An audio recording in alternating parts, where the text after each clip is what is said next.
به دنیای شگفتی‌ها خوش آمدید.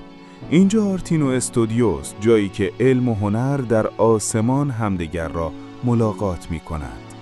امروز با هم به سفری میان ابرها می‌رویم، جایی که داستان‌های آسمان در سکوت شکل می‌گیرند. ابرها چه هستند؟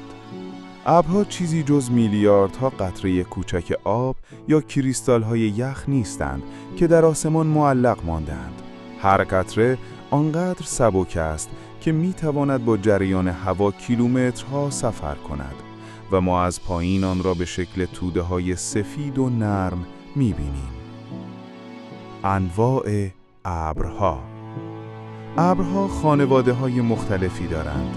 ابرهای کومولونیمبوس غول‌های آسمانند، حامل رعد و برق و باران‌های سنگین.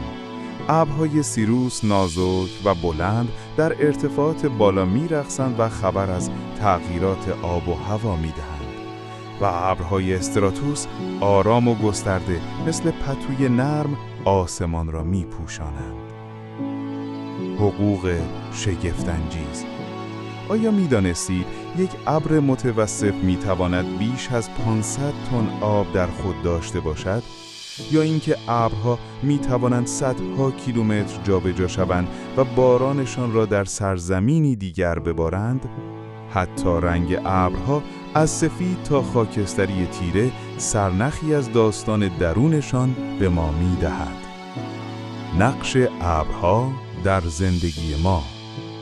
ابرها نه تنها زیبایی آسمان را می‌سازند، بلکه بخشی حیاتی از چرخه آب زمینند. آنها دمای سیاره را تنظیم می‌کنند، باران را به ما هدیه می‌دهند و حتی بر آب و هوای جهانی تأثیر می‌گذارند. ابرها نقاشی‌های زنده آسمانند.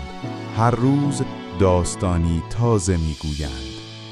اگر از این سفر میان ابرها لذت بردید، کانال آرتینو استودیو را دنبال کنید، جایی که هر تصویر پلی است میان علم و خیال.